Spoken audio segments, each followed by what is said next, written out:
Hello, welcome again. I'm the guy who likes to say stuff. This is my it's my second episode. First episode where I actually talk about things that are interesting. As you can see, I'm wearing black and yellow. I got my shorts and some nice black socks. And you might be wondering why, and it is because I am in fact a Hufflepuff. This is my wand. Today, I'm ranking the Harry Potter books and movies because they're a great little franchise, and quite frankly, I think the books and the movies are similar enough that you can compare them. There's a few details here and there, but for the most part, they're basically about the same. Obviously, apart from Deathly Hallows being split in half, which is, it's just the book split in half. I don't know. It wasn't a great decision, but it wasn't a bad decision. So I'm going to be ranking from least favorite to favorite, and I have a book here. I write this kind of ranking stuff in it, so in case I forget, which I don't really. It's only 8 things, 8 movies, 8 books. I'm going to be ranking them same, and I keep those things in here. It's got a nice little Nick Cage as a shark on it. It says, "You can cage a shark, but can you shark a cage?" I love it. It's fun. And this is obviously my wand, and many people have done this. It's a popular series. People like choosing which one's their favorite, which ones they don't like. Some people really like others over others, some over others, and they have definite favorites and definite least favorites. And this is what I think. It's my opinion. Some people are kind of about the series. Some people really love it, and they think all the books and movies are about equal in quality. I guess I'm a pretty good fan. Obviously, I like Harry Potter, and I know about it. I have tokens. I think it's good if you like a franchise or something to get tokens and whatnot. This is something I got when I was a little kid. It's a little Harry Potter figure. His leg broke. I broke it somehow. I took the glasses off. It's part of your childhood. And a lot of people's childhood also involves Legos. So here's something from the Chamber of Secrets, the little snake. I think this is Hermione Granger. Not exactly positive though. So anyway, it's good to keep tokens. So obviously it's my opinion, not your opinion. I'd love it if you left your opinion down below.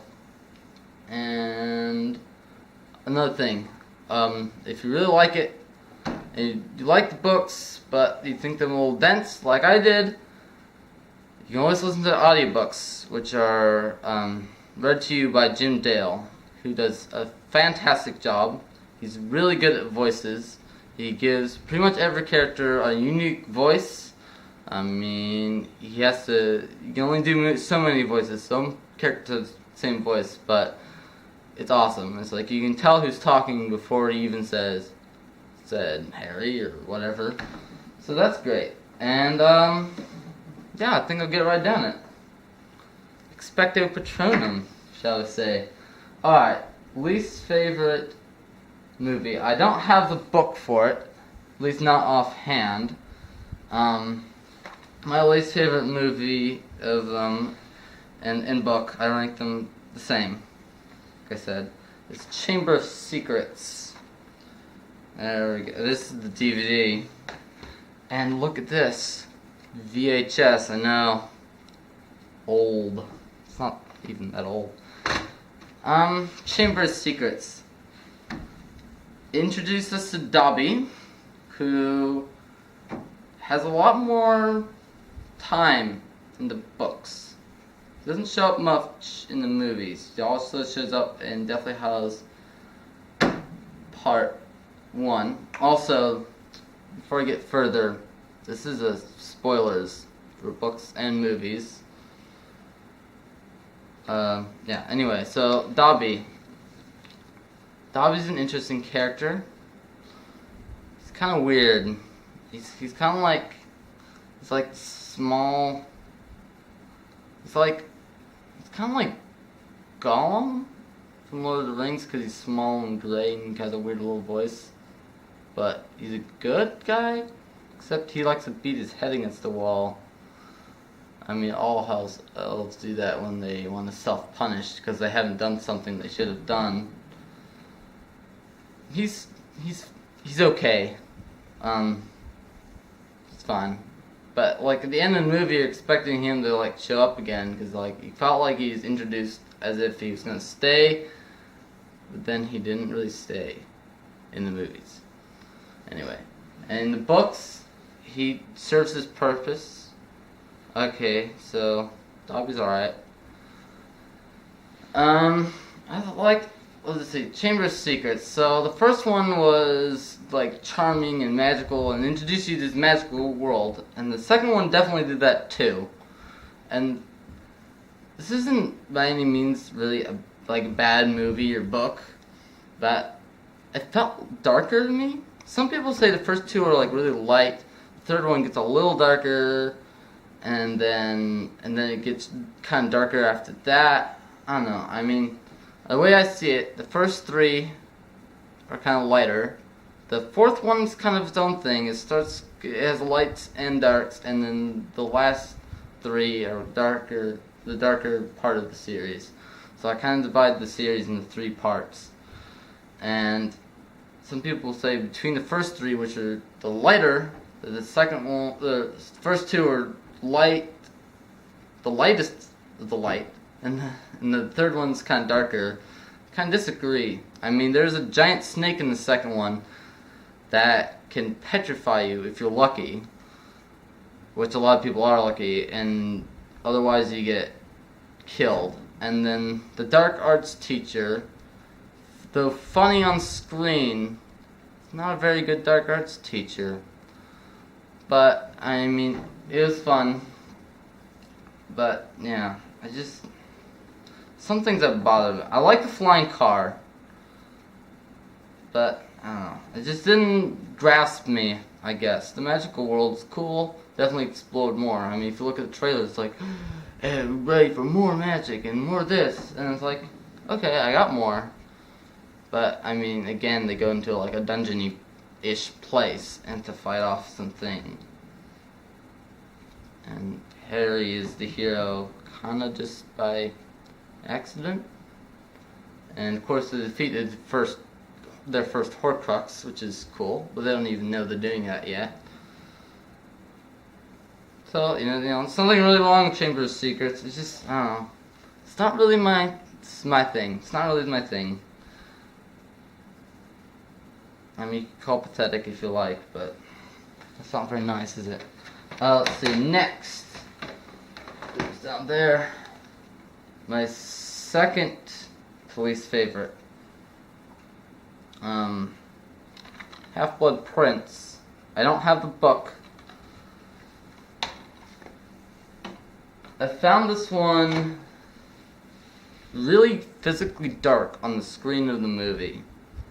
Like, I couldn't even, like, tell what was going on. Like, it just felt like black and white. It was definitely funny. Definitely very funny in the movie.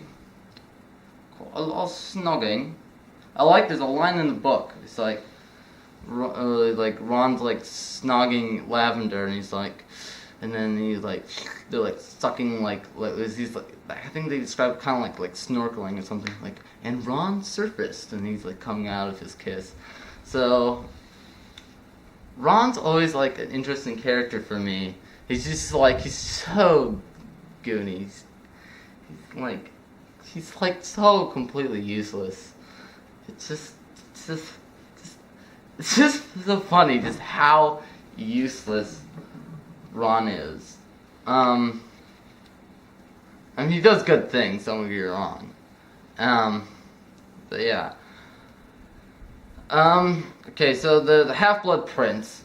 So, Harry finds the potion book, right? And it's got great details and whatnot, and it's like, who's the Half-Blood Prince? And we're all like, I don't know, and I don't really care. And so in the end, Snape's like, I am the Half-Blood Prince. I'm like,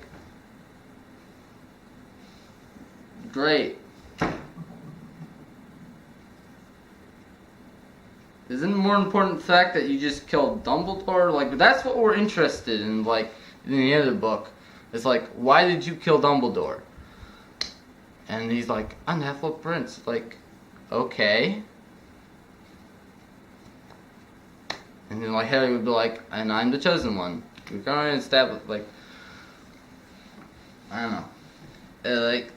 Well, Half-Blood Prince, it used to be my least favorite. I just thought it was, like, really dark. But I found out, it's kind of funny. It's definitely funny. And it's good to watch. There's definitely some, like, the darker scene, the Inferi, or whatever, the zombie things that come up onto the lake towards the end of the movie. Like, there's a cool shot with him, Dumbledore, bursting things in the flame, and that part looks cool. The Inferi part is like, that kind of freaked me out. I'm definitely glad to learn more about the Horcruxes.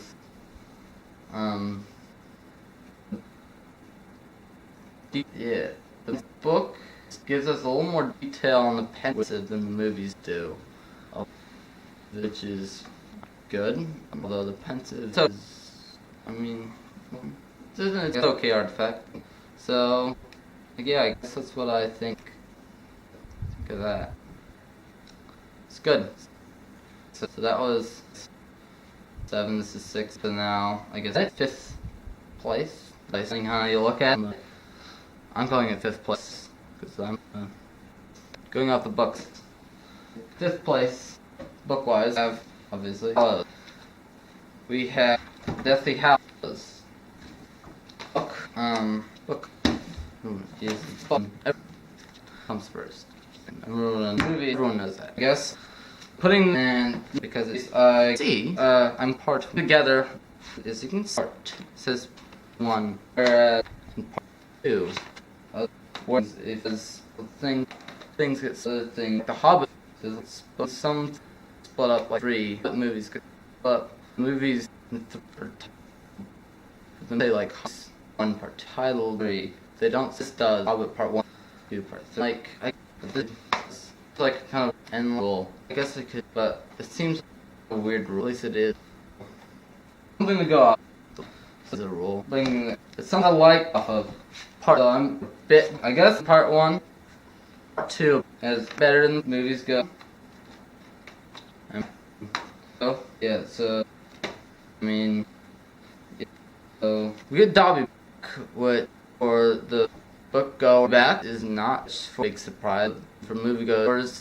They might be, oh yes, or they might be like, who's he again? Hey, like or whatever. She's a hail. There we go. There we go. It's definitely a cool conclusion. I think the reason I guess the book's better. One year is like better, and they go off his adventure to stop the Horcruxes. On part 1, they only like 1 Horcrux, right? 1, I think so. So they go after the locket, and they just the locket, and then they only get to the Hufflepuff, or no, yeah, it is Hufflepuff, right? Yeah. Yeah, and until the next one. I watched these right next to each other, so I couldn't remember which was in which part. This again, part 2, definitely physically darker on the screen, which is not a bonus. Of course, there's always the complaints or thoughts on the camping scenes in part 1.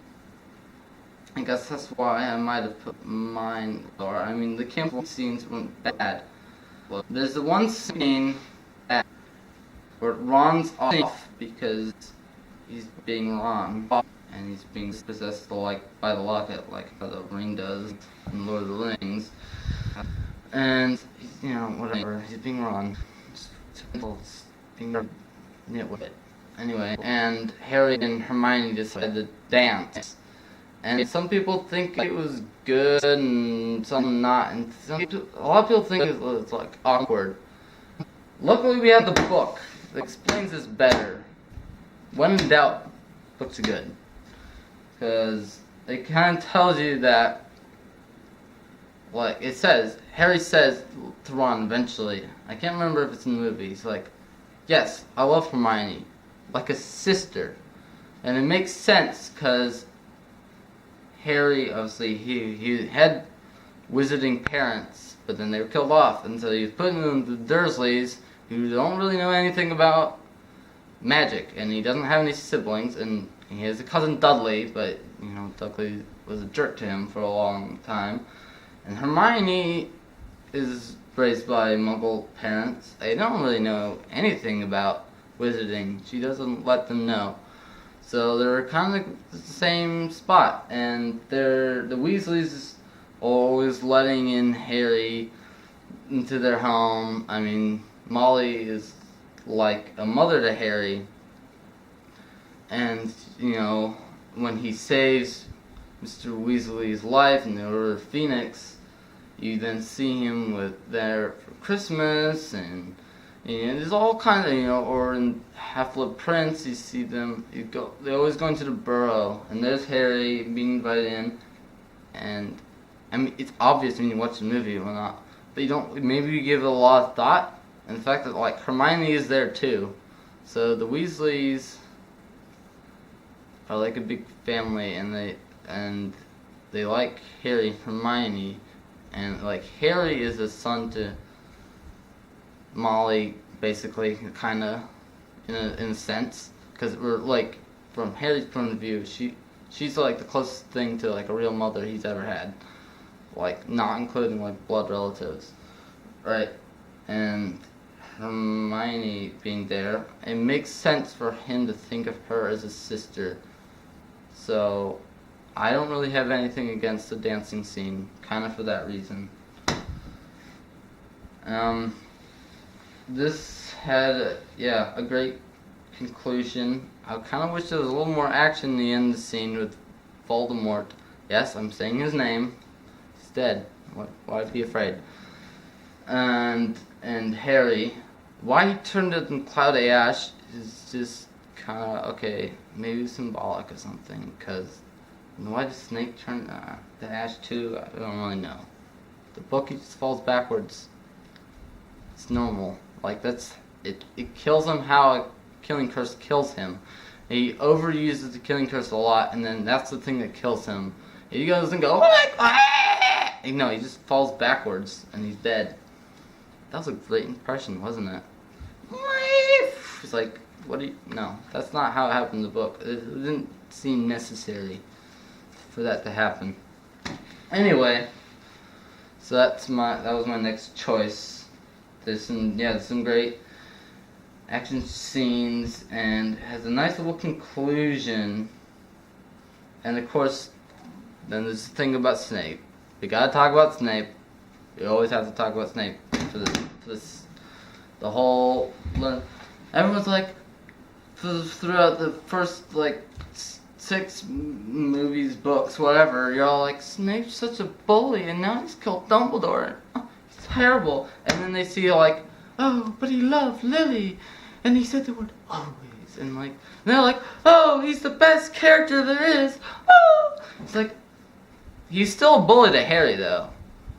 So Snape is certainly an interesting character, very fascinating, and he's well acted by Alan Rickman in the movies. But he doesn't really make him the best character. He's a very layered character. kind of a triple agent, right? He's working for, I mean, he's pretending to be working for Dumbledore, and he's kind of pretending to be working for Voldemort.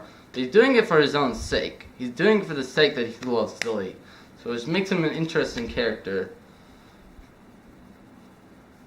For sure. So if he's your favorite character, that's great. But it shouldn't be because he's actually a good guy all along. No, he's not a good guy. He's his own man.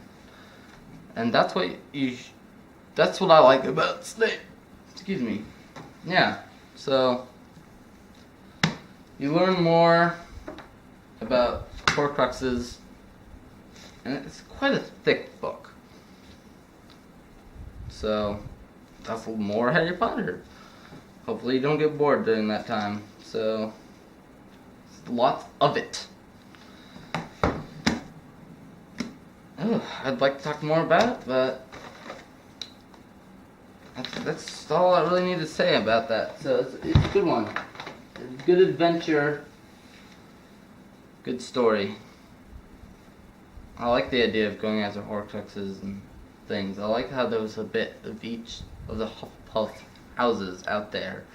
And they, like, at the last second we learned more about Great Lady and other things and whatnot. So that was cool. Next. So that was 5, right? So this 6 or 4, right? Going down. The opposite. Here we got Harry Potter and the Goblet of Fire. Now some people really love this one. Look at that. This little thing. Well, clearly, as you can see by the book, which is nearly marked by good old George Washington here. Good old George is marking my book, which I haven't read in a while. It's really a thick one. This is why you want audiobooks, people. That's why you want audiobooks. Thick. Clearly, I'm not as big as a fan as other people, and there's things about that I really do like, and there's things that are kind of just malarkey, shall we say. And the thing, I have a conclusion. Look, there's the other cover for this. I'll get to it in a little bit. Honestly, because I just started this talking about. So, it's got a very convoluted little plan. The end goal is this. Voldemort wants to come back. And he needs Harry's blood to do it. And he wants to be kind of secretive of it. And so he assigns the task to Barty Crouch Jr.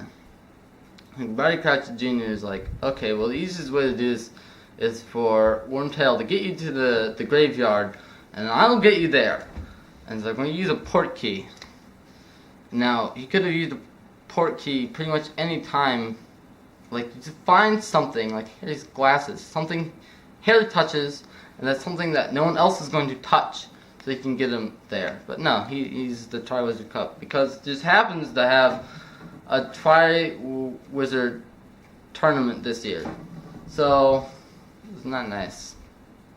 So I think the Triwizard Tournament is a really cool, and obviously it's a big part of the book and the movie. In fact, side note, what I don't like about the movie is Triwizard Tournament kind of takes the whole thing, which from a filmmaking perspective that makes sense. You don't want distractions. But for those who are really into like the details and whatnot, you're like, okay, why did you do that? Because there's really cool content in the book that isn't in the movie. You learn more about Rita Skeeter and whatnot. Not that you really want to. You do. And they just Junebug. Catcher. And yeah, you're like, woohoo, we cat Rita Skeeter. Mine died. I respect that student and he's Voldemort. Exactly caught the bad person who's been like in this dream. Anyway, back to the bad thing. So the back plan. Okay, so Mad Bark and Junior says, I have a man, I'm a man. Hire, and they have a sad man and trying to school as a Hogwarts. I'm gonna student, put him in. So I cast, knock him out, and I'm in the trunk myself. So hide him in Polybusel, and disguise him using so use push. So I can school. Essentially, it's Scott being the self as no. So this is man. A madman disguising himself out of the madman. He is not as, although some supposed to move, but as mad. And he takes his defense. He is dark art, and then he teaches against Harry how to do so himself. Harry against dark defend him, but Voldemort wants things to kill him more. So him is he working for? So, or working more not.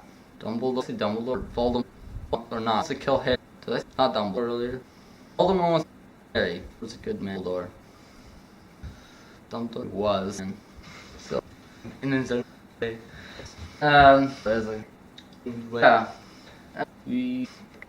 But yeah, I want to help the person you want. Kill this person. Yes, I'm loading him up. You want to, so you can be an even level. I'll try. Oh, that's good, but don't teach him right well. Also, get away. It's very. Months later. Hey. Ooh. Yeah. It's so not. I guess. I mean, great. More likely still. So good. He wants to debate. So anyway, and then that gets really. His plan is just like plotty. In fact, this plan is the weird crazy thing is back to so crazy, but it actually like works. And it's based on a lot of like people's emotions and people getting in the place. So the first task is like, okay, he tells Hagrid. Hagrid knows likes his. He knows that Hagrid likes what's her name? Olymp. The Beauxbaton's headmistress, and so he tells her, and so now she's gonna tell Fleur, so Fleur's gonna know, and then of course Harry shows, Hagrid shows Harry the dragon, so now Harry knows what the first task is, and somehow Karkaroff figures out, so Karkaroff is gonna kill Krum. Harry's a good person, so he's gonna tell Cedric. Thus, in the second round, when Barty Crouch tells Cedric to go in the bubble bath, and he figures out the clues for the second task. Now, because Harry helped Cedric, Cedric's gonna help Harry. So, Barty Crouch is relying a lot on people being nice to each other, and he doesn't even know them that well. So, whatever. So, I don't know. It's just like he had some good ideas, but it's pretty risky, and yet it still worked out. And so this nice thing that Harry and Cedric are going on, they do this repeatedly throughout, of helping each other out. So it works well between the first and second task, but then the third task in the book, or I mean it's kind of in the movie too, but in the book, you just like So Barty Crouch is the guy who he as Alice Mooney. He's the guy who knows the exact location of the Triwizard Cup, and he knows how to get through the maze, and he's patrolling the maze. All right, back. As I was saying, they assign the duty of patrolling the maze to Alistair Moody, who's actually Barty Crouch, and so now he just takes out Fleur, Le Delicate, and then he possesses Krum to take out Cedric. Okay, so Harry, because Harry and Cedric have been helping each other out this whole time, that, as I said, worked right between the first and second task, but now it's not going to work here because it's not part of the plan. Harry then helps Cedric. Comes out, and they help out. The two of them help out Krum by putting sparks, And they go through the maze. Of course, in the movie, the maze just attacks them. In the book, there's monsters and whatnot, which I think is cooler.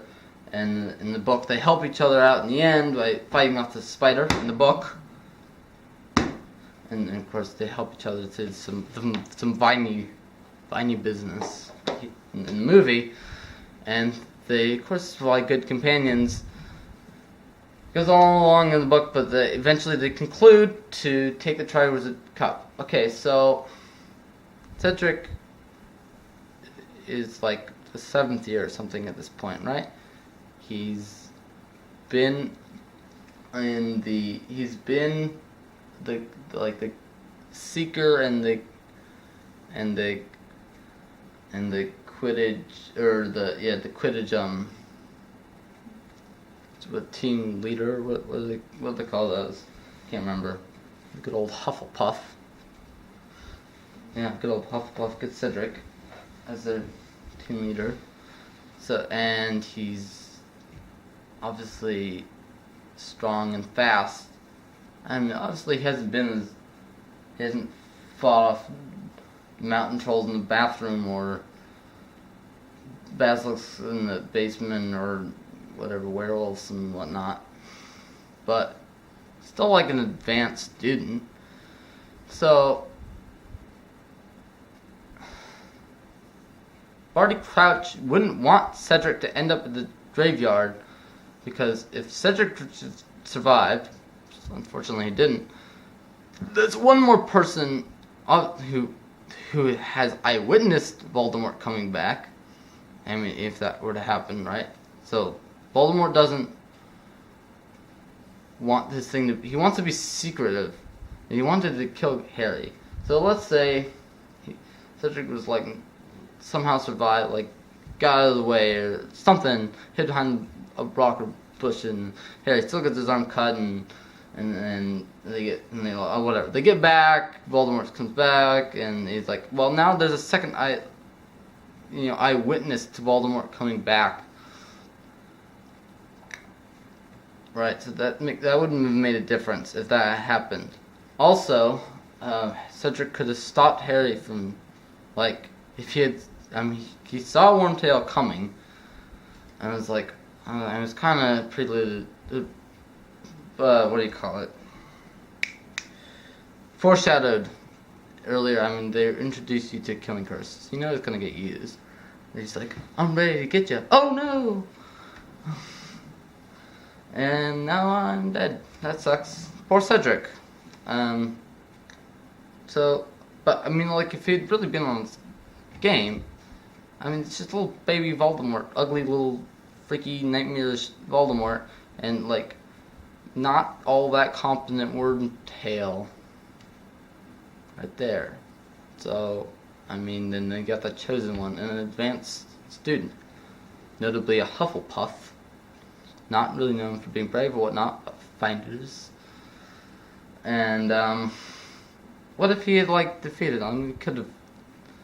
Well, I mean, apart from the Horcruxes, they could have, like, killed the Third Lord, like, right there. So, having Cedric in the graveyard, for Barty Crouch, was not part of the plan. And it was a bit of a risky one, because he's not there to help out Wormtail. So, I don't know, it's just like, and the fact that it was the only part of the plan that didn't go as planned, it just seems a little odd. So, I guess that's one thing I have fault with this. Alright, what I do like the Triwizard Tournament. I just think it gets kind of ruined by the fact that it's undermined. And here's another thing that I don't like. One more thing is with the Triwizard Tournament Cup. The Goblet of Fire itself, only people 17 or older can put their name into the thing. And so that's a strict rule. Another strict rule is that there can only be three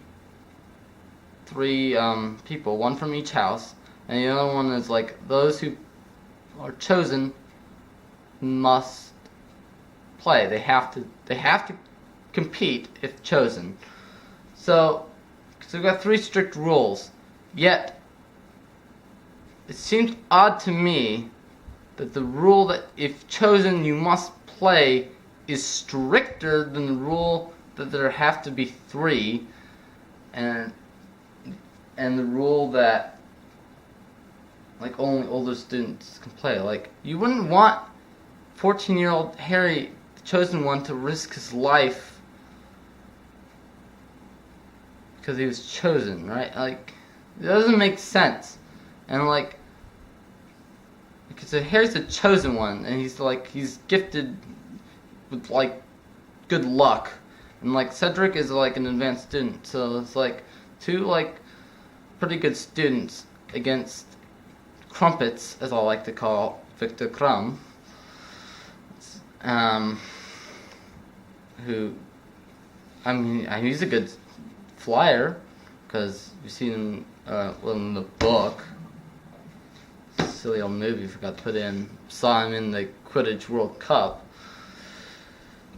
And Fleur, I don't know. She seems like a good student, but she kind of bails on, like, she didn't do well in the 2nd or 3rd task. I don't know. It's just like, that's just not fair to the other schools. And Hermione is kind of right. I mean, it's a competition, but it's supposedly friendly and whatnot. It's like, just like, I don't know. It seems weird that this worked for Barty Crouch.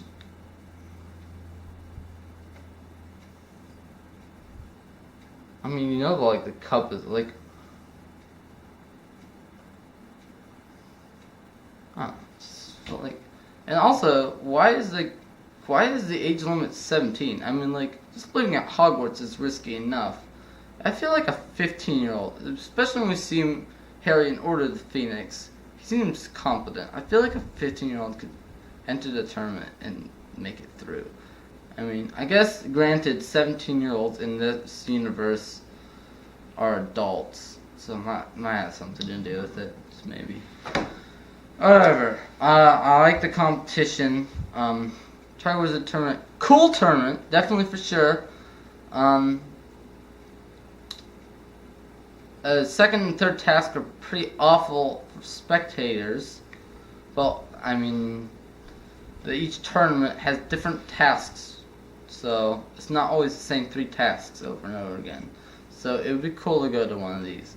Definitely cool idea. Yule Ball. That was a fun little moment. Ron was a bit of a punk in the movie, and Harry could have, like, Harry was fine, and yet Hermione yells at him too, even though he didn't do anything. I mean, he should have done something positive, but he didn't do positive or negative. He just kind of sat there. Yeah, so hormone strings are being pulled, and yeah, it's fun.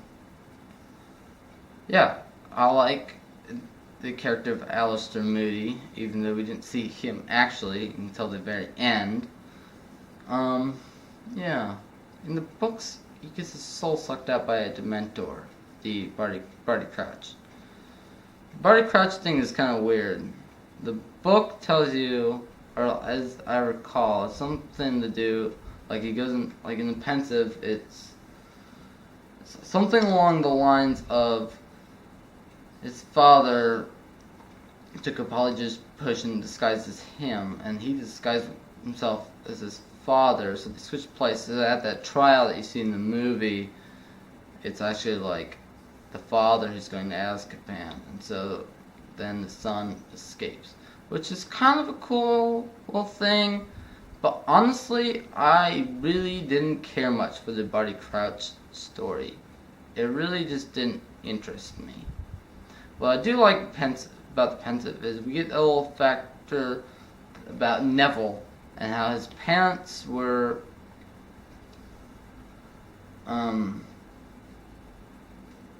tortured by Bellatrix Lestrange. We learned about that in Goblet of Fire and then explore it more in Order of the Phoenix. So that's a cool thing. And I kind of wish the movie did a little more on that. but it's fine.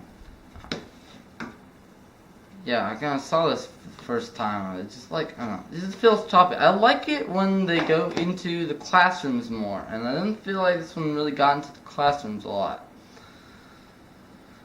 I mean, they had a really cool lesson with Barty Crouch, and that was about it. I mean, it was a really cool lesson. The way he approaches the 3 unforgivable curses is well done, I think.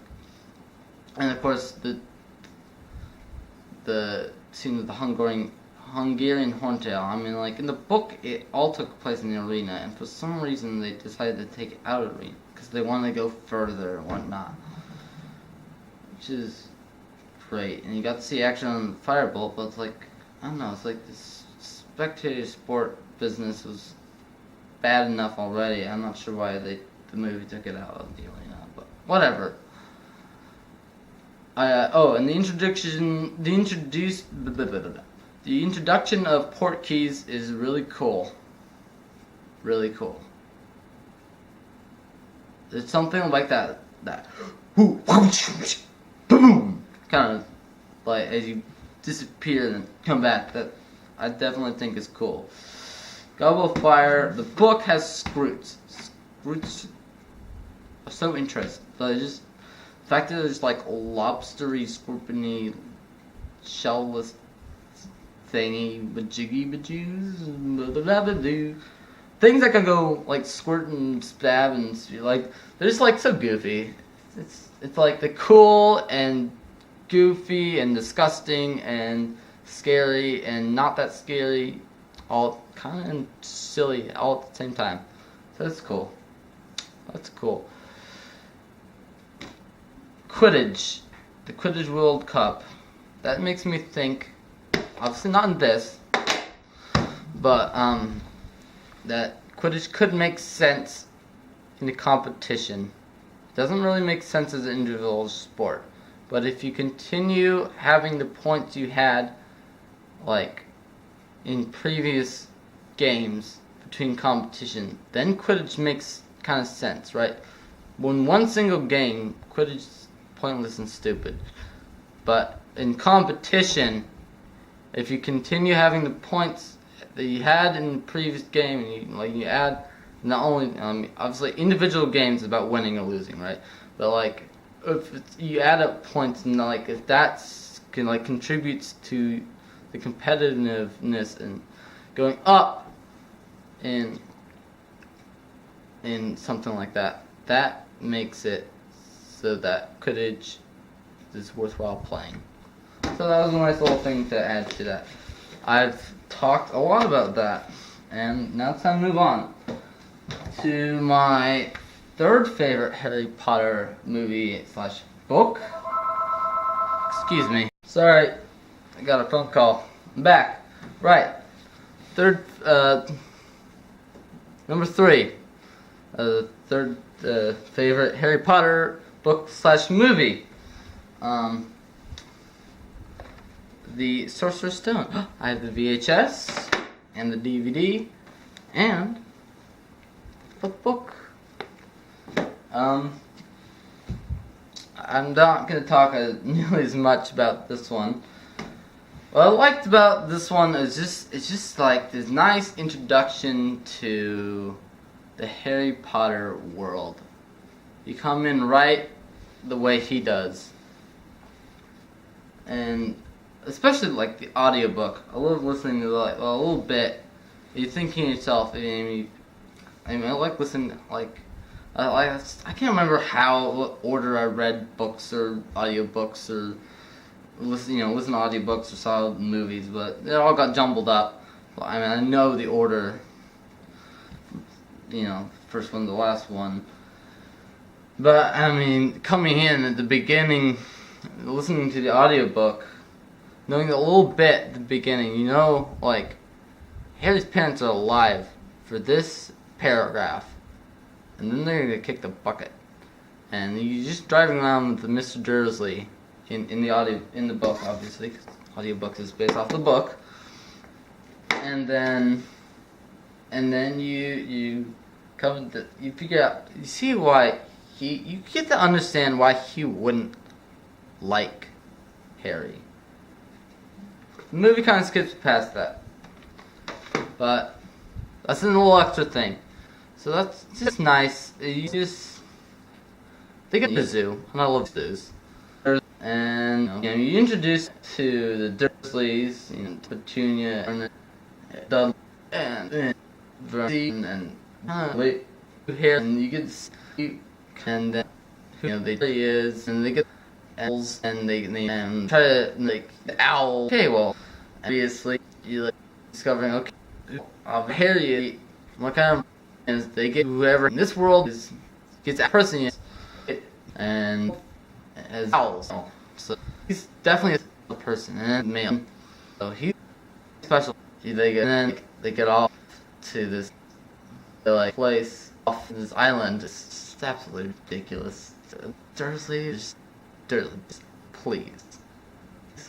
please, an island's out, godforsaken nowhere, and then the door gets knocked out, and it's a bearded Robbie Coltrane. He's like, sorry about that. And he comes in and he's talking. He's like, you're a wizard, Harry. I'm a what? It's like, boop, you are a wizard. Oh! It's like whole new story ends up. It's like, it's great. And he comes in and he's like, okay, is Harry a giant person? Is he gonna grow up to be that's you come in and it's like, whatever Harry is, this guy is part of it, and he's cool again. Hagrid's great. He's kind of an oaf, but the thing is he's a smart person. He went to school, he's portrayed a lot of times as just a big oaf. But are magical creatures out there that are really dangerous. There are other ones that are just perfectly fine. Perfectly fine. And if you approach them right, great. And if not, well, we'll talk about that in a little bit. It's not so great if you don't treat them right. That's with really any animal. So Hagrid's great. I just feel this magic. Just look at this cover. Just get the magic. Get that magic. It's the only one that has a troll in it, I think. And the troll scene is just, I don't know, it's just great. The guys go to the girls' bathroom. Oh, I don't know. It's just it doesn't bring the trolls back. It's just he's just a classic looking one. He's just dumb, really freaking stupid troll. Just absolutely dumbest, so dumb. Just a dragging the club around, and then they just get he also is Mr. Leviosa, not Leviosa. And the Ron's Leviosa. Yes. Yeah. So it's just classic. He's when you get Snape for that, and Harry's he's invisible out. It's when Albus in close. It's just you can feel them. There's lots of glowing and no magic. It's just a little, just nobody. He's gonna be manly soon. He's kind of been toothed and a gobble of fire. Gosh, was weird. And this one he's not. It's just a good thing. He's kind of just a little chubby kid. And then he's gonna become a man. And it's just great to see little thing. Something I gotta say. A couple old people. Well, not super old people. Take that back. They're not that old. Well, let's just people. Let's call them people. That's what they are.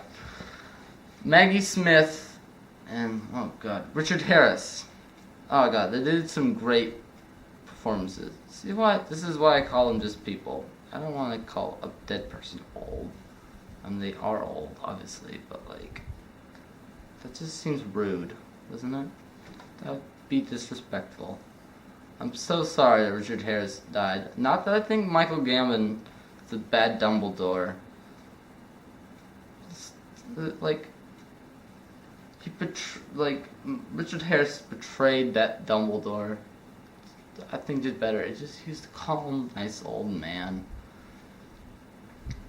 So it's closer to the books, which maybe isn't the best reason for choosing him as like the better Dumbledore, but it's like, oh man, bless his soul. I love the way he wore those glasses. Just the way they just sound on his face. He's perfect.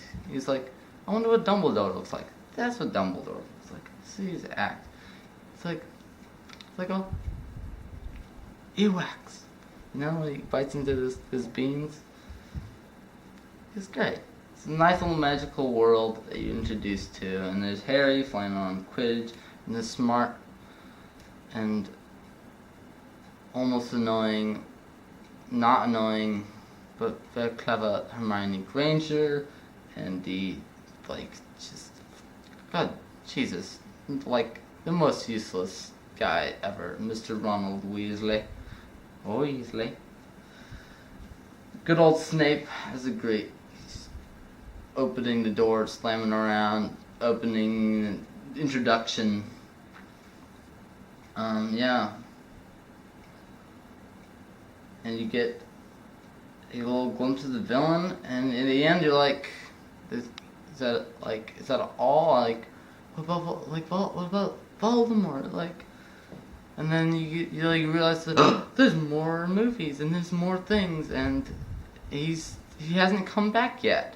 And he says like, I can come back, and I can't touch you, and then the fourth one's like, can't touch me. He's like, I can touch you now. Ralphian fans, Ralph, my man, how do you pronounce your last name? Voldemort was well done, Goblet of Fire, and obviously beyond. Yeah. I can touch you now. I can touch you now. Perfectly. Oh, obviously, here, obviously, can't touch him. He's like, his hell, just like, feels like poor Quirrell.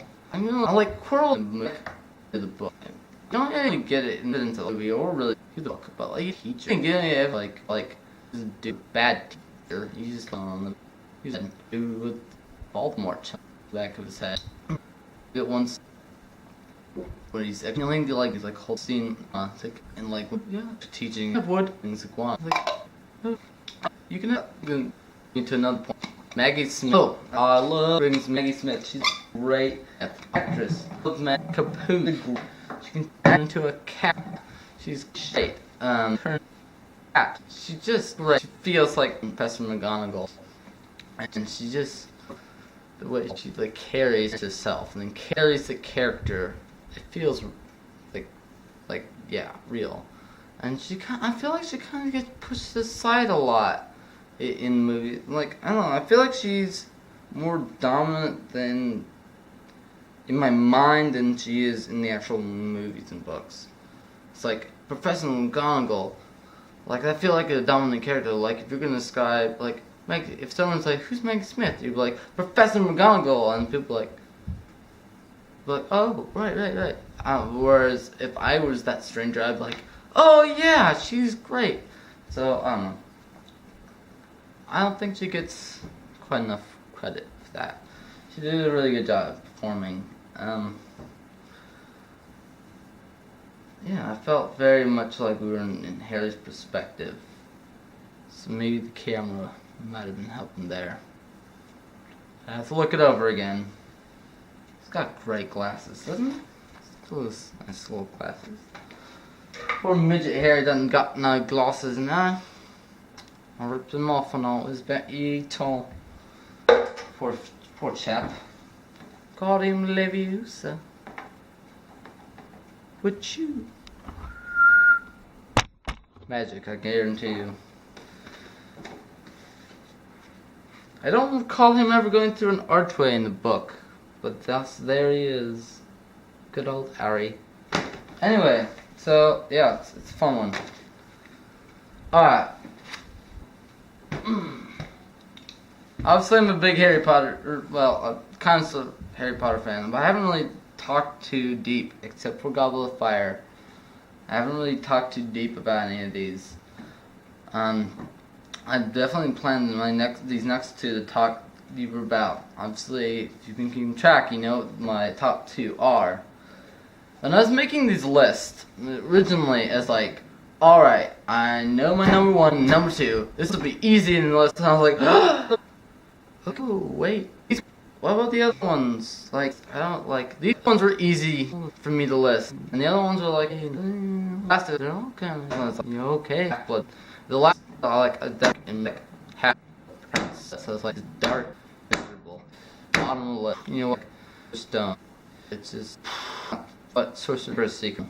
It just has, or not, Chamber of Secrets. It's just as thing that, like, it's had this, I was just like, it's like how like Prince isn't comedy. What I felt like without this, but pork and it's kind of like it's in darker and talking. It's like a silly, there's a silly man in it. And it's Slughorn in it. What's his name? Lockhart. Great name. It's Gilbert Lockhart. But it's just like, yeah, it wasn't like, you know. So I switched that. So that part of the list really like eventually came to me. But these top two, definitely my favorites. Easily. And it'd be really hard to top them. Oh, if you're wondering where I'd put Fantastic Beasts, it would be like, I think I'd put it better than, oh, there's a deer in my yard. Okay, sorry, as I was saying, it would be better than Goblet of Fire, but not as good as Sorcerer's Stone, or as the Brits like to call it, Philosopher's Stone. So, but I don't have the movie or the book. Well, actually I do have the book, but like, I don't have it here now. And I haven't read it. And I haven't listened to any like audiobooks, so Fantastic Beasts, like the first one. So that's it's gonna become its own series. So if you're wondering how I would rank that, that's where, in between where I put Goblet of Fire and Sorcerer's Stone. Anyway, back to this. The top two. I absolutely love these, like, a lot. I'm gonna have to talk about more detail in a separate video. So yeah, let's just get to it. My number two is Order of the Phoenix. Of course, since I just like said that, like, you know, those other ones were kind of like good in their own little way, and then I kind of distinguished 1 and 2. Being bottom of 2 doesn't sound glorious, but out of like 7, like, not top 2 out of 7 movies, or 7 books rather, Order of the Phoenix. There, that sounds kind of weird and cool. So, Order of the Phoenix. Obviously, the book is always going to be better than the movie. Don't have but with me, unfortunately.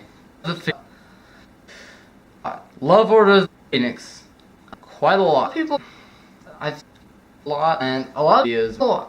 Just seen a lot of Phoenix that where they don't put Order of the Phoenix really high and what. I don't really understand why. This is brilliant. It's truly amazing, and I'm gonna talk about it. Alright, let's talk about the book. It gives you some more spells. Impediments was in the previous book. Doesn't really talk about it much. Neville's parents being tortured in the previous. He talked about in the previous book. Didn't really get into it. Got into it more in this one. Absolutely. Oh God, what it like? It's the start of the more mature. I like how they tinted it blue, like the cover in the movie. I didn't even notice that. I'm thinking about that. Little side note. Sorry. Anyway, back to what I was talking about. Okay, so we just exited the like the middle ground. So obviously, since it's a ranking system, you already know what my number one is. So I was like, I'm a kind of guy who kind of likes the middle, averaging stuff. So with that logic, Goblet of Fire should be my favorite. But 5 is my second favorite number. 3 is my third favorite number. Which immediately is my first favorite number. Yet to be determined. Well, actually, I'm not going to tell you. So, I mean, 5 out of 7. I'm just kind of middle-ish. So, yeah. I really like the third one, obviously. I mean, like, okay, you know what it is. I haven't said, and then I really like the fifth one, and, you know, the first one's good because of its classic intro. And then my middle one, so, you know, I think my ranking in that sense is good, and, yeah, so I think it's fair for me to, as far as, like, consistency with how I think about things between beginnings, middles, and ends, that way to rank this well, because I like middle-y things, and I mean, it's not the middle of the darker part, it's the beginning of the darker part. So, in that part, sense, it's in the beginning. The beginnings are good too. Yeah. So that's one will stressful.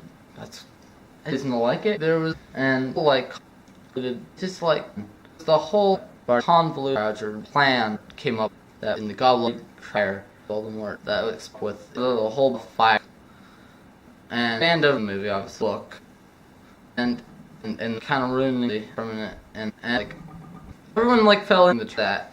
And there's like everyone because they're like they're like a little suspicious. Dumbledore's like when Harry got chosen, it's like what should we do? And Severus is like we should let it play out, which is not necessarily a bad plan, but they never really followed up on it.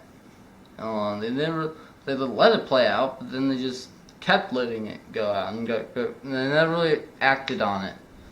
Now there's a plan of trickery in Order of the Phoenix. This is not put in now towards the end of the movie, so it's not like ruining the movie, right? And it's tricking basically just Harry.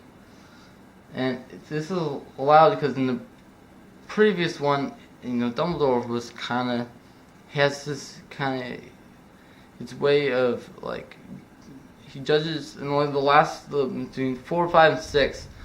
You definitely like get an idea of how close Dumbledore is to Harry. So the first 4, he's kind of medium close. In the 5th one, he distances himself. So from Harry, when Harry is calling his name, he doesn't respond. So some people, if something went like wrong in the previous year, like maybe distancing yourself from someone can work with certain people. It wasn't like the best move, and so they learned from it in the next one. And Dumbledore is much closer to Harry in Half-Blood Prince, so I kind of like that dynamic. I like that little kind of thing that's going on there. So you would think I would like Half-Blood Prince better for those reasons, but I kind of think it kind of works with Dumbledore being distant. It's particularly with the main part of this, Umbridge. And you might be thinking, like, Umbridge kind of, like, might kind of ruin this the way that Barty Crouch's plan ruined the Triwizard Tournament by rigging the whole thing. And I mean, if you're thinking that way, not really, like, I mean, not it's wrong, but not bad, but I mean, like, bad. I don't like, it's not his, like, way of thinking of it, but I think of it, they're like, ruining it. It's just kind of something that's this other layer. It gives you to think about. I don't like, was liking fire. But I think it's a lot of people obvious gobble of the liking is the Aubrey line. Well, the one I was an obvious Harry story in it. There's a train needs to do tournament. The other ones all does have weird, convoluted things going on. Kind of. I mean, the things one obviously cruxes. That's obvious. They have to go 7 kill off some corpses, but pretty more. It's a little more complicated. Okay. They just have to destroy objects. This one, I'm not saying the most adult is the best, but this one, this feels like it has a little more meat to it. I mean, Umbridge is just like a great villain. She's not a Death Eater. She's not one of Voldemort's people. She's a political person in the wizarding world, and she's so mean and she's so awful.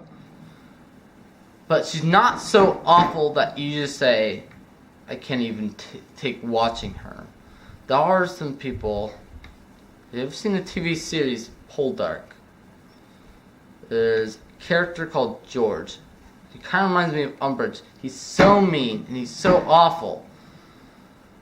But beyond Umbridge's point, he's so mean and awful that you don't even want to watch it, because it's like he cannot get punched in the face soon enough.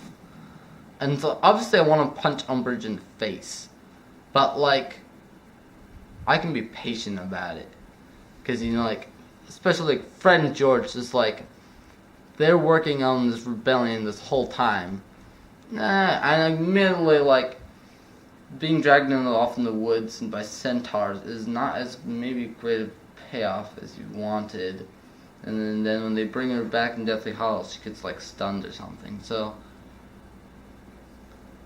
but at least it's like something, and it's help from Glorp, Hagrid's half brother, which is a great contribution. I'll get into that more, a little bit, and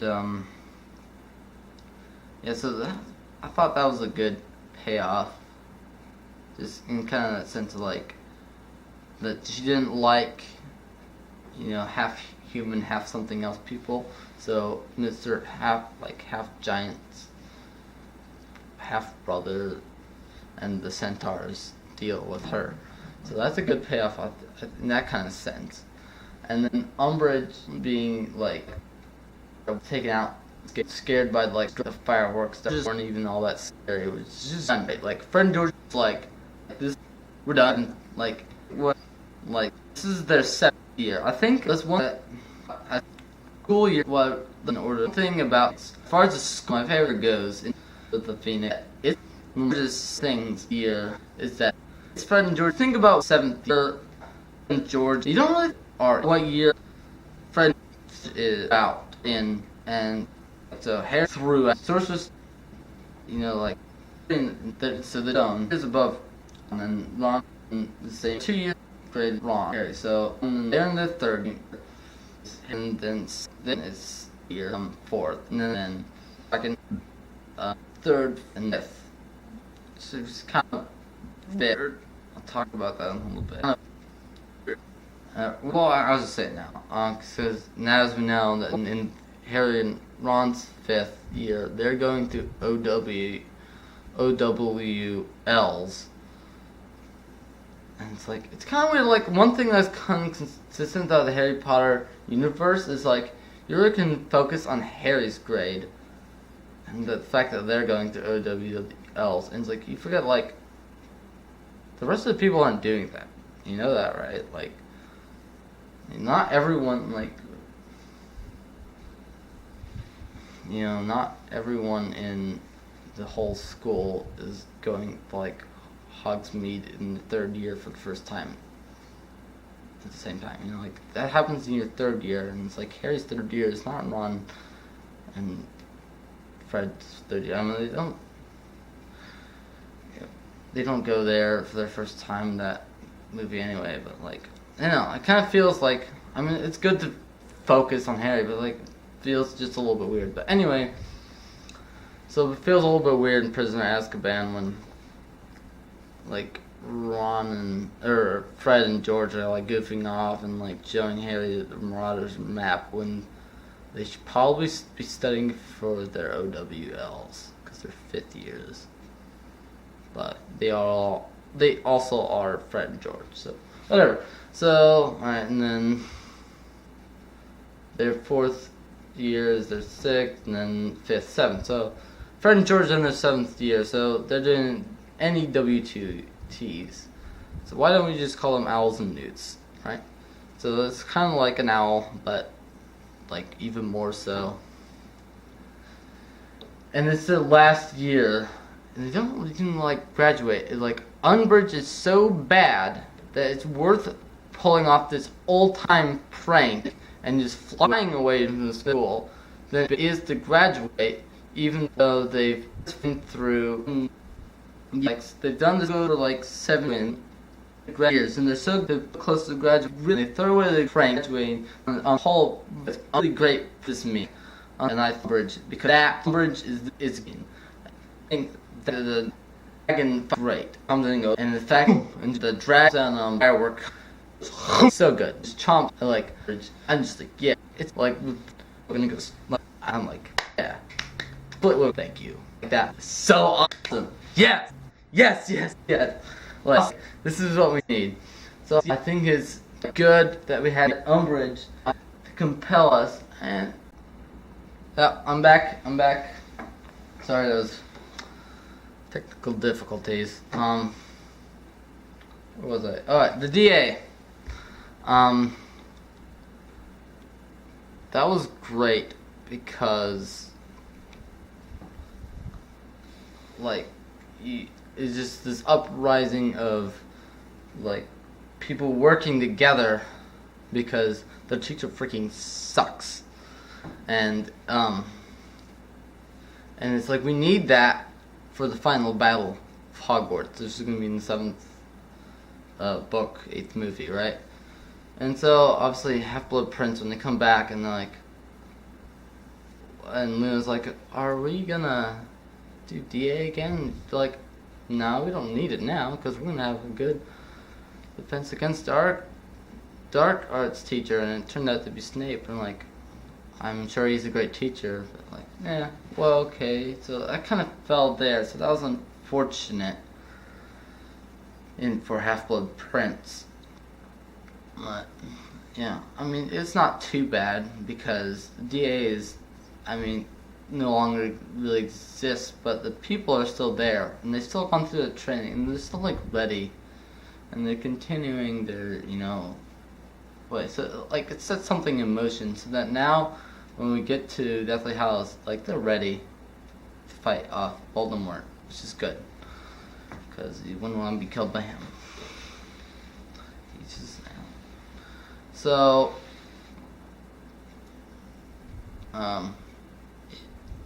so the DA is a thing, and it's great. I just like the fact that we learn more spells.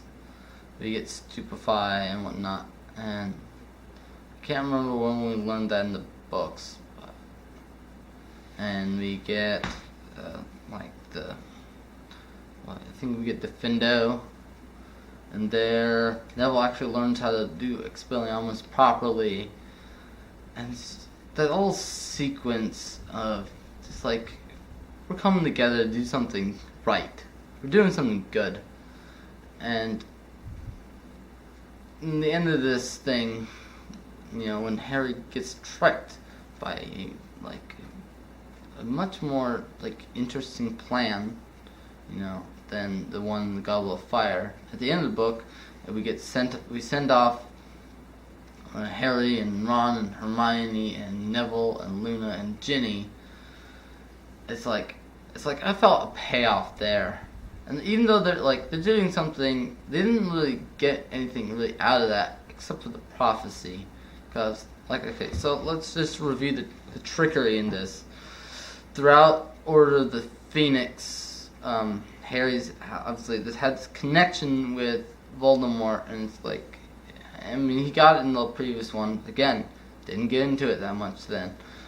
And he's been having these visions. I think that's really well done. Especially the beginning when he's looking back on Cedric Diggory, and in the middle, when he's helping out Mr. Weasley, and then and Snape's occlumency test, his vision business, and then at the end, it's kind of creepy and weird, and with Voldemort's in him, and he's talking to Dumbledore after their awesome fight, which is absolutely great, by the way. I think the flashbacks and whatnot is well done, and it's not too long, not too short. It can give you an idea of what he's going through. Because ever since he got attacked by that Dementor at the beginning of the movie, he's been going through this weird anger business, and he's also had this connection. And to Voldemort, he's playing off of him. So his connections are good and bad, because obviously he can help out Mr. Weasley, but also it's not good because he gives him the vision of him being attacked by Sirius, which is a great character, by the way.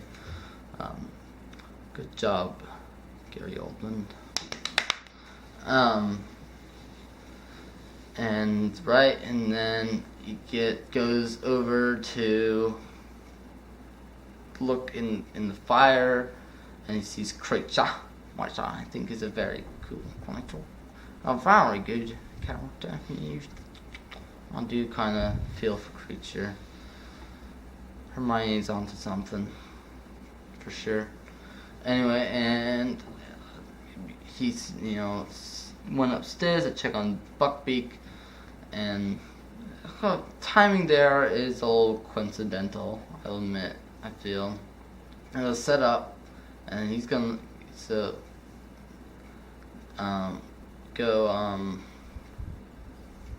find Sirius.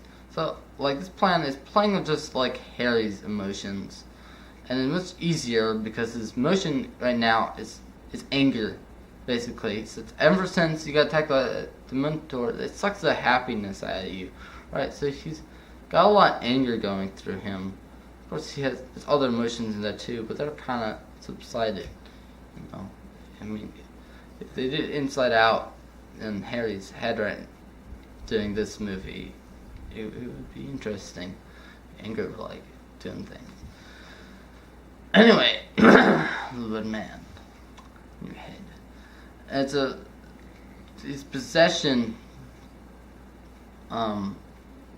in Harry, and moving him to go fight Sirius is and then ironically that's what gets Sirius killed, because when they come and they save him, and the Department of Mysteries is really cool, and there's one door switch in the movie, but there's actually a bunch of door switchy business in the book. It's really cool, and it's great that it's really cool that the Harry and his friends from the DA are helping out in him, so I think it's a great payoff. And it's in the movie, you just kind of you don't even realize that they're totally getting tricked right now. They're not gaining anything from coming here, and the prophecy gets broken, and no one's able to hear it, except, they have Trelawney, so they know the prophecy anyway, so they figure it out later in Dumbledore's office, due to a portkey taking Harry on the black kettle to his office, that Neville is more special than it appears. It's born at the same time. Could be the boy who's chosen. And there's that whole thing, right? So I just think it's cool, they really don't really gain anything out of this. I mean, they do in the end, but I just think this trickery from Voldemort's point of view, it's well done. And obviously that's not great for our heroes, but it's a good learning experience for Harry, I think. And even though he led them into a trap, Harry's still a decent leader. And he helped out in the Battle of Hogwarts. And he learns, what Voldemort's all about in there. And he knows that in the Battle of Hogwarts, he knows he has to die because he's got Horcrux in him. So, he has to, get people to trust him. Because he knows that, in the Battle of Hogwarts, he knows that if he told his friends that he's gonna go down to give himself to Voldemort, that he's gonna die, then they wouldn't let him do that. And I think maybe the fact that he screwed up in the Order of the Phoenix might have something to do with that, just possibly. So that might be a cool little connection there. And it's just interesting to see Harry knows what he. My goodness, I had more technical difficulties, and there's things going on downstairs, so I had to move up here, change location. Anyway, as I was talking about Harry, he knows what he's doing with Voldemort, and he knows what he needs to do, and his friends are following him up. There was a little distrust with Harry at the beginning because this thing the whole graveyard scene at the end of the book of the Goblet of Fire, which I consider to be really the beginning to this one, and Order of Things. I really think it starts then, in that graveyard scene with Cedric dying and Voldemort coming back and Harry looking suspicious, and Dumbledore believes him, which makes him look suspicious. Which means, that's why the Ministry's attacking, and that's why people aren't believing Harry, but they need to, because it's important, because he's telling the truth, and over time, as people start believing him more, and they're working with him more, and they're seeing what they need to do, which means that people are maturing in Order of the Phoenix, and I like that because it brings out the uglier and the better side of things, and Fudge is just beaten down, and in the next one, the Half-Blood Prince, he's done. We're done with Fudge because he wasn't accepting the truth, and he wasn't acting on it. And of course, he was trying to protect the public. But the public needs to know the truth, and I think that's important in modern society. So I think, for that reason, that's one reason why Order of Things is bringing us a good message. So that's another big upside that Order of the Phoenix has, for me at least. And it's a small thing. Thestrals, I really think they're cool. Harry can see them now because he saw Cedric die. Which in the book, he kind of doesn't actually see Cedric die. He hears him die and it opens and he's dead, but whatever. And people ask well, he saw his mom die when he was a baby. It's yeah, but he was a baby and he didn't remember that. So that's why he can see the Thestrals. Hagrid, I was going to talk about him again, and I am. He has his half-brother Glorp. He's interesting. I think it is important for Hagrid to have a Glorp. That's a somebody for Hagrid, because Hagrid doesn't have a lot of people that he connects with. I mean, the last one we discovered that he was a half-giant in the Goblet of Fire, but most of us kind of assumed that anyway. Anyway, so he doesn't have parents, and he was kicked out of Hogwarts when he was like his 3rd year. So we get a little more know about Hagrid, and Hagrid has an important role, and he goes off to recruit the Giants. And the book is a nice story. It's a bit of a long story. It kind of rambles on for a while, but it's important, and it's a fun tale of him go off to see the Giants, and you can connect with one, and there's a fight. The head is found in the lake, and then there's a new thing, King of the Giants. It's interesting learning of the Giants' dynamics, and in Deathly Hallows we find out that Gorp is actually a smaller giant than he appears. So that's cool. Little connections there. Right, so that's, let's see, yeah, that's pretty much all I have to say on that for now. I can talk about more detail later, maybe a different video. Definitely, I'm planning to do that. That's all I gotta say for Order of the Phoenix. Absolutely love this movie. Alright, kapoosh, on to the last one. It's not a real spell, but whatever. Down here, you know what it is. It's a lot of people's favorite. Mine too. I know. Victim. Whatever. Harry Potter and the Prisoner of Azkaban. My goodness, I love this. Oh, book. We gotta do book. Book has some great things in it that the movie does not. I hope to talk about that in a different video. Yeah. Because there's things in there there's a thing that kind of bothers me in the movie, and I don't want to go too deep into it now, but it's a really great book, and obviously really good movie, and everyone seems to like it pretty good.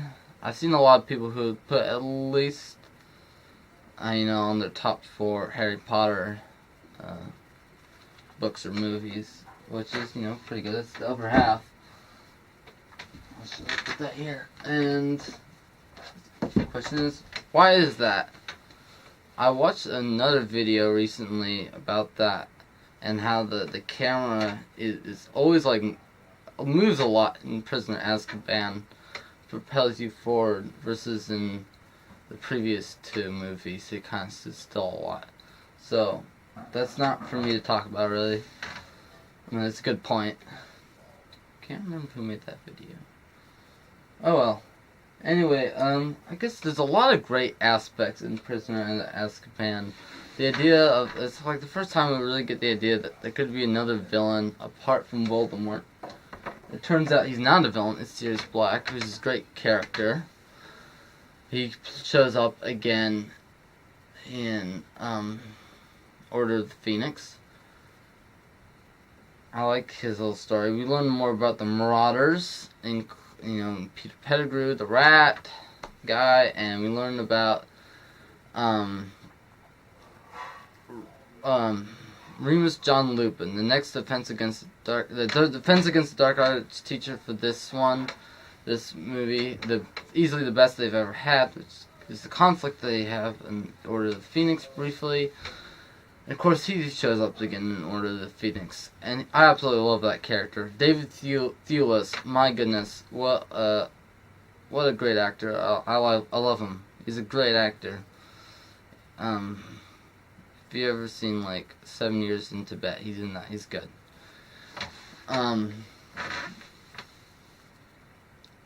Yep.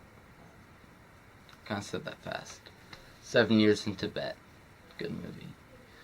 Anyway, so, he's a great defense against dark arts teacher. Talks about the Boggart, which is this is a great little scene, and then there's more scenes in the book, and then there's that wonderful scene where he has to be replaced by Snape, and Snape comes in and goes, closing the windows, bam, bam, bam, bam, bam, and he's like, do it. What was it? Turn to page 394, I think. I probably got that wrong. Please correct me. whatever it was. I think it's 394, but I'm not positive. But it's definitely that voice. Turn to page 394. It's great. Kind of reflective in Philosopher's or Sorcerer's Stone, however you like to say it. When he introduced him potions class, he opens the door, comes marching in. It's like there will be no like wand waving or tomfoolery, spell casting, whatever he says in my class. In terms, like, same basic concept. You know, if it's not broke, don't fix it. Prisoner of Azkaban has this kind of more. I don't say it's a darker one of the three lighter films. It's got this more mature twist to it. I think it's a little more mature. Ron is completely entirely useless in this one, as always. I'm just like, that's what he does. He's like, Harry, Hermione, look out! It's like a dog. It's like, oh, thanks, Ron. I mean, it's kind of obvious, and he just sits there, and he's like, as he's holding Scabbers, and he's like, wait! Taking off under the Whomping Willow. I love the Whomping Willow. I like the change from the Nimbus 2000 to the Firebolt. In the book, it's like in the middle, so that's nice. It's too bad we don't see much Sirius in the fourth one. We get a few more scenes in the book, and then there's he's facing the fire, which looks really cool in Goblet of Fire, and less cool in Order of Phoenix. But yeah, it's too bad we don't get that much of him in that one, especially after this movie, Azkaban, where we got a nice introduction to him. It's all about him.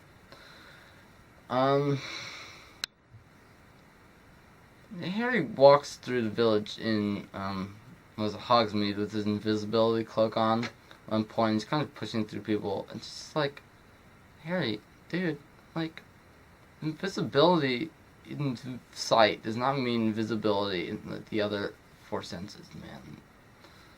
People can, like, and also there's sight, like, people can see your footprints, and people can, like, hear you sucking on that lollipop, and, like, you push people out of the way. People know that, like, something's up. But whatever. Apart from that, you know, it's great. And the Marauders map is cool. There's a lot of questions you could ask about how it works. Maybe we'll get into that. Maybe we won't. Buckbeak. The thing about Buckbeak, this is the part I like talking about. Before, I think this will be my closing statement. So, before I say that, I want to say something. I like the neck bus. I think that's, yeah. I like the introduction to the Azkaban with the light. Shh. It's probably illegal. I mean, it's illegal magic, but, like, dude, it's just lighting his wand. Whatever. Fudge isn't nearly as bad in this one. Alright, so back to Buckbeak. He attacks Malfoy because Malfoy's being dumb. This is after Harry has ridden him on actually pretty good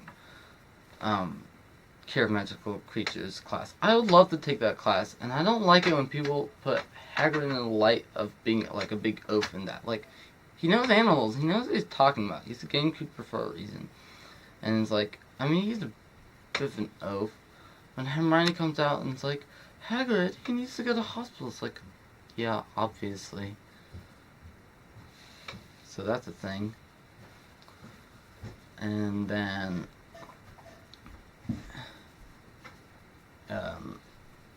so Hagrid takes Draco off to the hospital, and you know, and then we get the whole like trial of Buckbeak and whatnot. And it's like, I think there's a good message going there. Like, it happens a lot, in like in real life.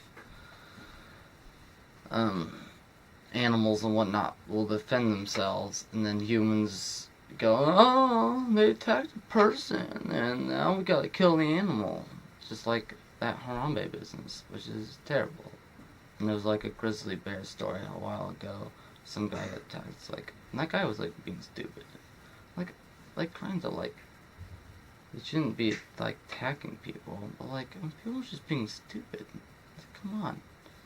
It's like, it's just nature, like, animals are territorial, they have feelings, like, we all have feelings and boundaries and whatnot, so it's ridiculous.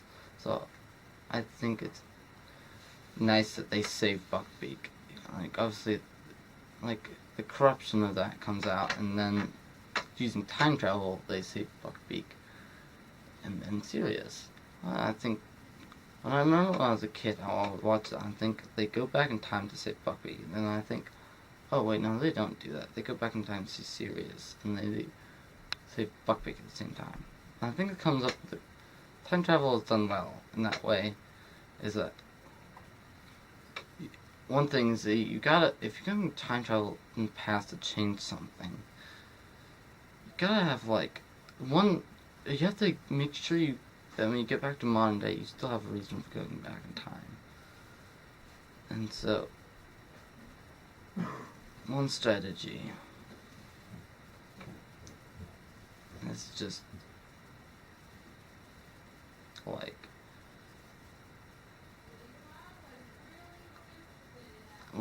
going back to stop something and say, oh, well, I'll stop by to do this too, and then purposely going back and not doing the second thing, so that when you get back to modern day and you change the first thing you wanted to change, that you come back and to modern day, and it's like, this time around you still have the desire to go back in time to change the second thing because you didn't do it the first time, or whatever, things like that. And this version, they have two reasons. They want to say Buckbeak and Sirius, and first Harry doesn't know that I can go save Buckbeak.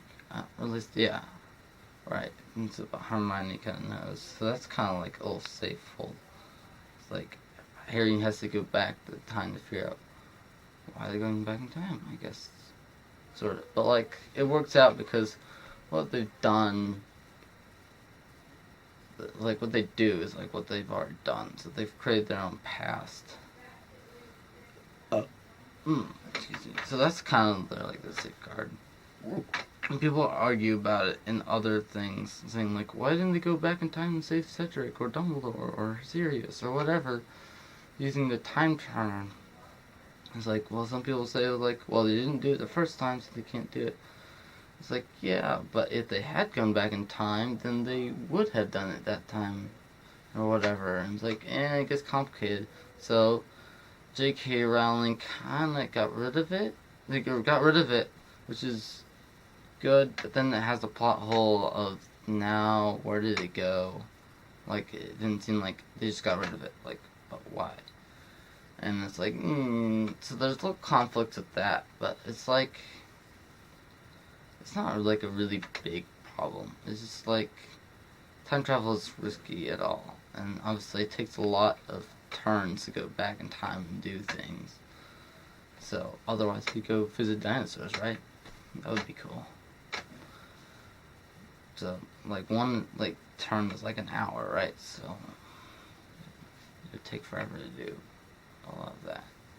And they never have to use the time turner to go back to go into the future again. They just live the time. So, that was just, nice. It's like, the time travel just works. Because, you think the movie's over after, Harry defeats,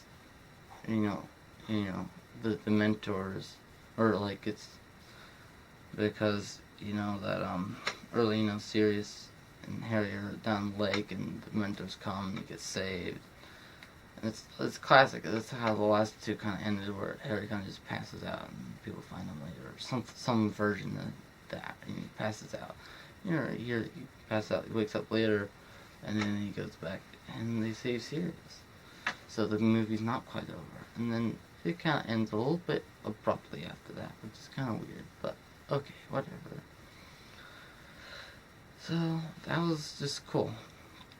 Buckbeak's cool, kind of like the Thestrals. Hippogriffs are cool, and some people like Griffins a lot. Griffins are also cool. I think Hypocrites are cooler though, for sure. So that's the thing. And the coolest they learn. Expecto Patronum. And yeah, it's great. It's a great thing to learn. It's fun. They introduced Professor Trelawney, who's an interesting, and like the Grimm, which is just kind of whatever. It's a little bit childish, but whatever. It's a bit spookly oogly. And there's a lot of more things I could talk about it. Or talk about it. That's pretty much all I have to say on that for now. I'd like to talk about Prisoner of Azkaban a lot more another time. But I think I'll leave it at that. It's an overall really great franchise. There's something about Goblet of Fire I want to say. It's kind of for pansies. At least the movie. It's a fun movie, but really, it's kind of a pansy movie. That's just something I wanted to say. And the spells in the movies, they're not consistent with the same. The color is not consistent with the books, nor like previous movies. And like the power. You know what I'm talking about? Like in Azkaban, like Expelliarmus is like white and it's like knocks Snape back. And then another time it just disarms. Disarming is what it's supposed to do. And like the book, it's like it's supposed to be red. And then there's Stupefy, which is just like it's supposed to be red too, and then it just turns into this white bullet shot kind of thing. Stupefy is one of my favorite spells, so yeah, seems odd. Seems odd that it did that. Like, would it be so hard to just keep the spells the same color? There's other things that they change and whatnot. Kind of weird, but okay. Yeah, that's what I think of Harry Potter. It's great. I love it. It's a lot of fun. Definitely listen to the audiobooks if you like that kind of thing. And Jim Dale's great. I like to listen to his audiobooks, even if it's a children's story. I mean, children's stories are preferable, but anyway, good stuff. Thank you. Review, last minute review. Least favorite, Chamber of Secrets. Second least favorite, Half-Blood Prince. And Deathly Hallows Part 1. Then Part 2.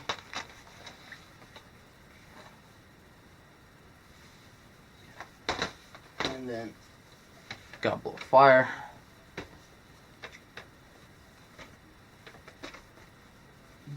Then Sorcerer's or Philosopher's Stone. For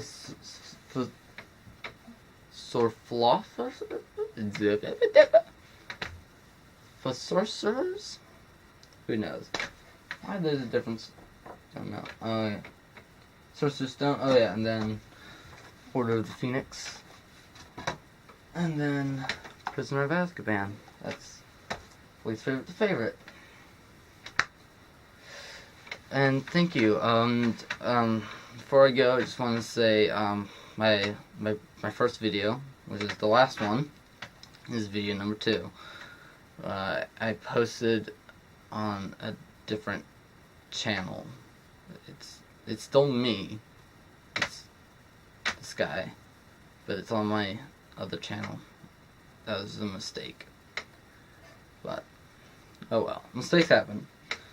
But from now on should be this channel, and thank you very much for watching. Please like this video, watch more of my videos. I'll figure out some sort of system, hopefully, for consistency of uploading them, so you don't have to wait or know when they're gonna be, whatnot. Some sort of subscription system. So, yep.